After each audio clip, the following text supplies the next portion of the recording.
Jemaat yang dikasihi Tuhan, hari ini pesan pastoral hari ini kita akan belajar dari seorang pribadi. Saya tidak bermaksud kita harus menjadi sama dengan pribadi orang ini ya, yang coba kita bahas, tetapi paling tidak nilai-nilai, prinsip-prinsip yang ditinggalkan ini ada pada kita ya.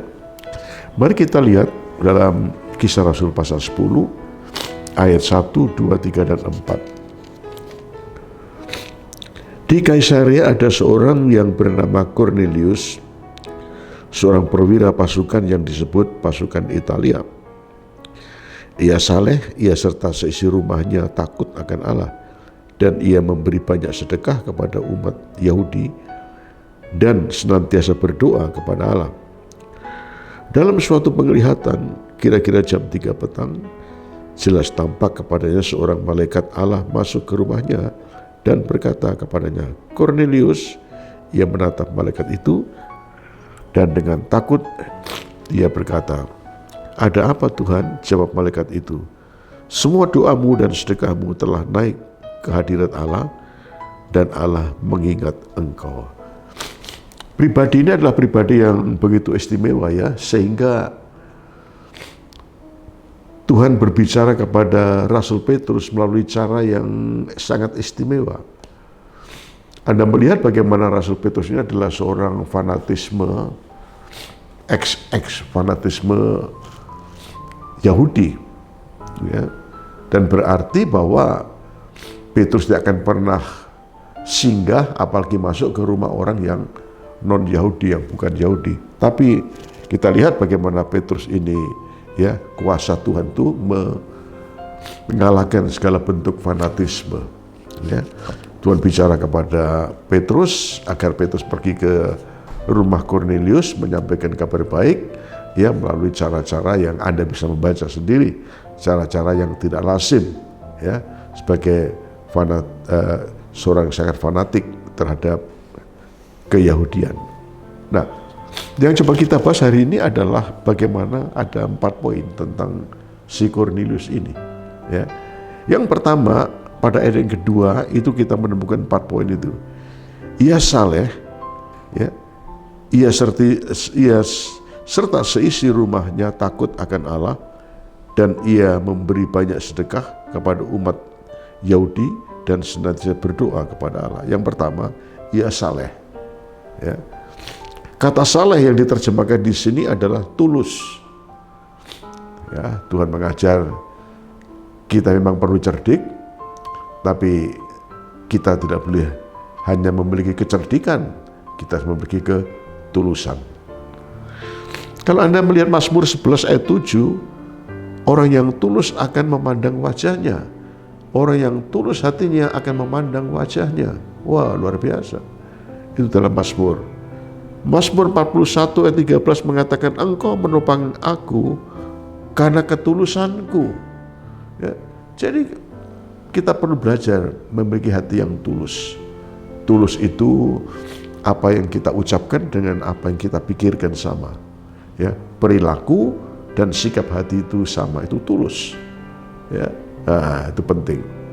Nah, ketulusan ini satu syarat yang penting untuk bisa membangun hubungan, ya, hubungan dengan sesama kita. Seorang pengusaha harus punya ketulusan hati.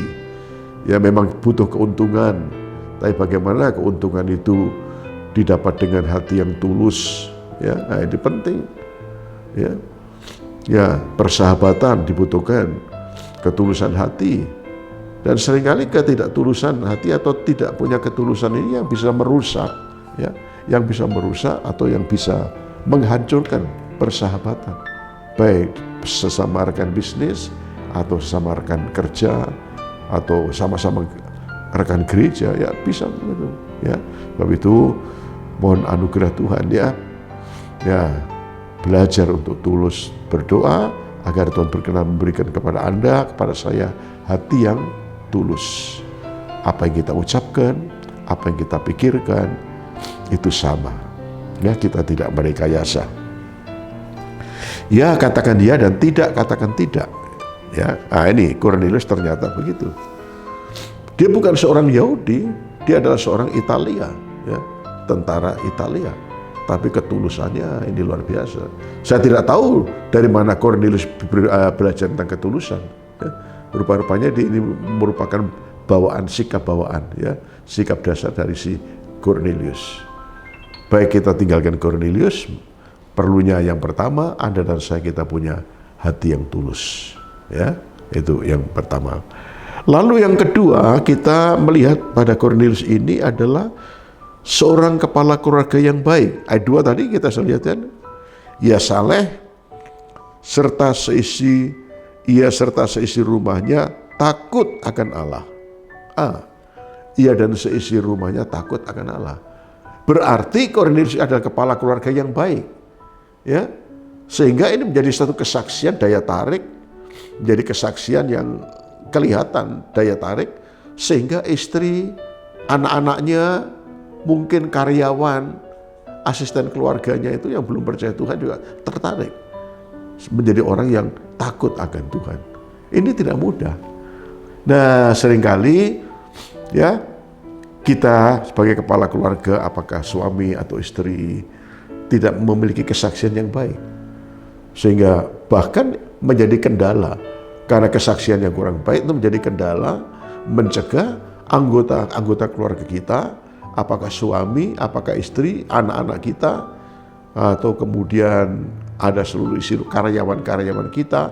Nah, itu nggak mau percaya Tuhan. Ya, kenapa? Ya, lihat, karena kendalanya adalah kehidupan si bos ini tidak mencerminkan. Ya, tidak mencerminkan sebagai kehidupan anak Tuhan yang baik. Ya, tidak menimbulkan satu kesaksian yang positif. Ya. Nah, penting bagi kita semua, para istri, para suami, ya, kita menimbulkan kesan yang positif di tengah-tengah anggota keluarga kita. Ya, istri-istri boleh membawa suaminya percaya Tuhan, anak-anak percaya pada Tuhan, seluruh isi rumah percaya Tuhan. Suami boleh membawa istri, anak-anak, seluruh isi rumahnya takut akan Tuhan. Ini tugas kita, tugas PR kita, ya. Dan memang orang yang paling dekat, yang paling mengenal diri kita adalah orang yang dekat dengan kita. Ya. Orang yang paling mengenal suami adalah istri, anak-anak. Orang yang mengenal istri adalah suami dan anak-anak, pakai orang yang dekat sama kita. Ya, sebab itu biarlah hidup kita ini menjadi kesaksian, ya. Injil yang kelima. Ada seorang yang mengatakan, biarlah dunia ini percaya bukan hanya mendengar Injil, 4 Injil, tapi melihat Injil yang kelima. Apa ini maksud Injil yang kelima? Itulah kehidupan kita. Ya, tutur sapa kita, sikap kita, ya kan? Sikap kita di tengah-tengah keluarga, ya. Sehingga doa kita menjadi satu kenyataan, kita dan seluruh isi rumah kita menjadi orang yang takut akan Tuhan. Kita ingat akan ucapan dari si Yosua, aku dan seisi rumahku akan beribadah kepada Tuhan. Ya, ini menyenangkan sekali. Ya, banyak suami sukses dalam dunia usaha, mengatur perusahaan, tapi gagal membawa seisi rumahnya takut akan Tuhan. Ya, baik. Lalu yang ketiga yang kita lihat di sini adalah, ya, seorang yang senang memberi. Luar biasa. Orang yang senang memberi. Nah, kita tahu durian, ya, durian. Durian itu kan enak, ya. Anda suka durian pasti, ya. Gitu. Ada satu kisah. Ada kenalan saya, dia nggak suka durian. Satu kali dia orang Barat, ya. Orang bukan dari Indonesia. Mobilnya dipinjam oleh teman hamba Tuhan ke desa, dan maksud si teman ini bagus, baik. Dia membawa oleh-oleh, membawa buah tangan. Buah tangannya adalah durian. Ya, dia pikir senang karena teman ini suka durian, gitu, ya. Dia beli durian beberapa, lalu dibawa sementara mengembalikan mobil dan itu. Lalu dia, ini bawa apa ya mobilku? Oh, bawa durian, Pak. Waduh, aku nggak senang durian ini loh. Ya. Itu 1 hari, 2 hari, 3 hari nggak hilang-hilang bau durian itu. Sampai akhirnya mobilnya dijual ya gara-gara bau durian. Nah, ya. Jadi memberi itu seperti buah durian itu loh. Ya. Ya, ada orang yang senang memberi, ada orang yang dengar suara dengan apa itu? Apa istilah memberi aja udah alergi gitu ya. Ya. Tetapi justru di sini sebetulnya kunci diberkati. Ya kan? Tuhan mengajarkan satu kebenaran kepada kita, ya. Berilah kepadamu akan diberi suatu takaran yang sama dan sampai melimpah keluar, ya. Berilah maka kepadamu akan diberi suatu takaran yang sama namun digoncang-goncang, ya. Ya, ibu-ibu kalau mau masukin kerupuk ya di apa itu di tempat di toples itu udah penuh, terus kemudian kerupuknya masih ada beberapa yang perlu dimasukin ya. Apa yang ibu lakukan? Di samping kita mengatur lagi ya kita goyang-goyang, ya, lalu kemudian di situ ada rongga-rongga di mana kita bisa masukin kerupuk lagi. Itulah prinsip memberi. Berilah kepadamu akan diberi suatu takaran yang sama namun digoncang sampai melimpah keluar, ya. Ini hukum ekonomi dalam kerajaan Allah, ya. Hukum ekonomi dalam dunia kumpulkanlah sebanyak-banyaknya, tapi hukum ekonomi dalam kerajaan Allah, berilah maka kepadamu akan diberi. Belajar ya, belajar ya. Betapa banyak apa yang Tuhan lakukan untuk kita, pemberiannya yang sungguh tak ternilai. Kita sampai begitu sulitnya untuk menghitung berkat Tuhan ya sepanjang hidup kita, dengan kesehatan, dengan kepercayaan, dengan apapun yang Tuhan berikan pada kita, begitu banyak itu, ya. Nah, kita belajar bagaimana si Kornelius ini adalah orang yang suka memberi, ya. Memberi adalah merupakan suatu kesukaannya. Jangan seperti orang yang nggak senang durian tadi, ya. Tapi saya harap Anda suka dengan durian ya, ya. Memberi, suka memberi si Kornelius ini, ya. Dan sekali lagi, memberi ini adalah kunci sukses, kunci di mana kita diberkati. Nah, itu yang kita lihat. Lalu kemudian yang keempat, dia adalah seorang yang begitu ketat disiplin doa. Oh, di ayat yang kedua ya, semua terdapat pada ayat yang kedua, ya, itu. Dan senantiasa berdoa kepada Allah, senantiasa berdoa kepada Allah. Ya. Kita tidak tahu apa agama si Kornelius ini ya kita nggak tahu. Ya kemungkinan dia adalah seorang proselit. Proselit ini adalah agama yang lama, agama mereka itu apakah filsafat atau agama apa itu, lalu mereka menjadi pengikut atau pemeluk agama Yahudi. Itu namanya proselit. Ya. Nah, bagaimana kita lihat yang keempat ini adalah dia punya waktu jadwal yang ketat, disiplin doa. Kita tahu semua doa itu, doa orang benar besar kuasanya. Tapi berapa banyak yang melakukan doa? Ya, dari sekian banyak jemaat yang hadir dalam doa pagi melalui Zoom, berapa itu? 30 orang barangkali ya. Nggak ada barangkali. Sekian ratus jemaat yang hadir dalam Zoom itu kan cuma berapa persennya itu. Nah, dari situ sudah kelihatan. Ya. Padahal kita semua tahu kuasa dari doa ini.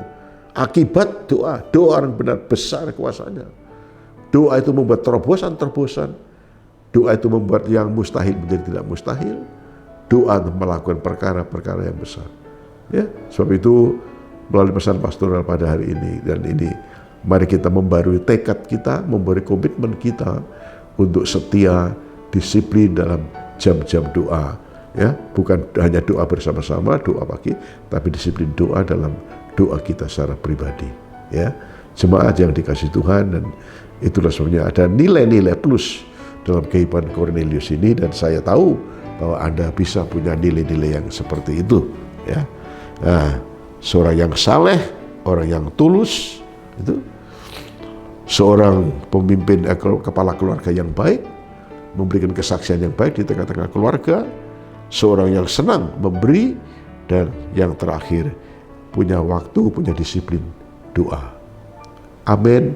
Tuhan memberkati. Kita berdoa. Bapa di sorga, terima kasih, kami rindu Tuhan biarlah 4 poin ini ada pada seluruh umat Tuhan di tempat ini. Oh Tuhan, terima kasih Tuhan. Siapakah kami Tuhan kalau kami boleh mendekat Engkau Tuhan. Terima kasih. Jadikan kami menjadi pria wanita yang tulus, ya, yang tulus. Ya berkata ya dan tidak berkata tidak. Tuhan tolong kami. Tuhan jadikan kami menjadi kepala keluarga yang baik. Para suami, para istri, jadi suami istri yang baik. Sehingga sikap baik ini juga mempengaruhi seluruh anggota keluarga kami, sehingga seisi rumah kami adalah orang-orang yang takut akan Tuhan. Oh Tuhan, terima kasih. Tuhan tolonglah agar kami juga punya kesukaan untuk memberi, karena memberi adalah kunci rahasia bagaimana diberkati. Dengan memberi kami akan diberi suatu takaran yang sama, namun dipadatkan dan sampai melimpah keluar. Tuhan tolonglah, Roh Kudus menolong kami sehingga kami boleh mengambil komitmen pada hari ini, mengambil keputusan untuk mengatur dengan disiplin hari atau jam-jam doa kami. Berkati seluruh jemaat yang mendengar pesan pastor hari ini dalam nama Tuhan Yesus. Amin.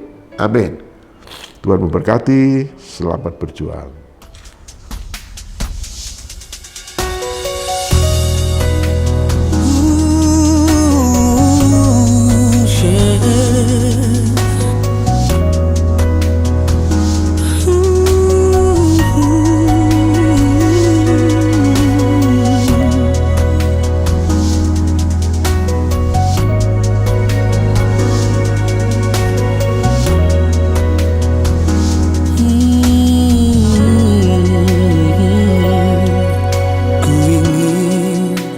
Berkenan di hadapanmu,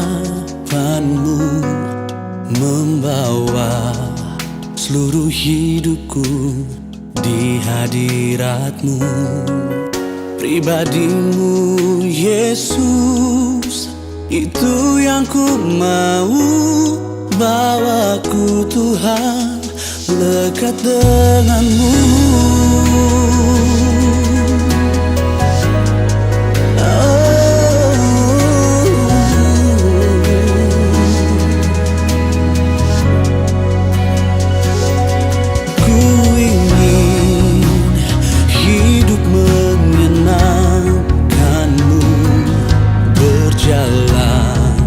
Bersamamu selalu, pimpin langkahku. Hanya Kau Yesus, itu yang ku mau. Bawaku Tuhan dekat padamu. Inilah hidupku, tubuh, roh dan jiwaku. Ku serahkan padamu Yesus Tuhanku. Jadikan aku seturut dengan kehendak-Mu. Hidup berkenan di hadapan-Mu.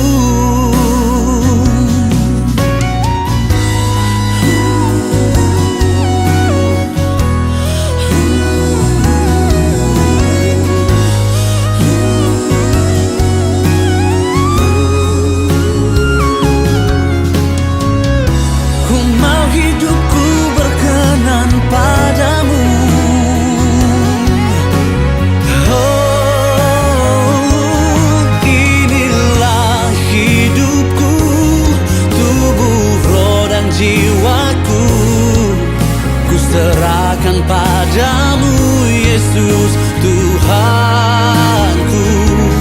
Jadikan aku seturut dengan kehendak-Mu. Hidup berkenan di hadapan-Mu.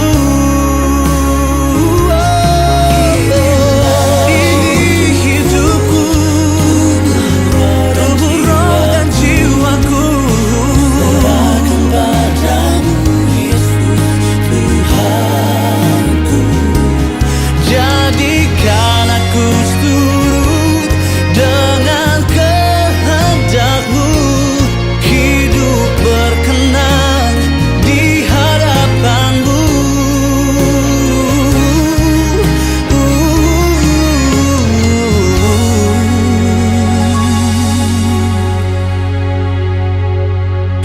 hidup berkenan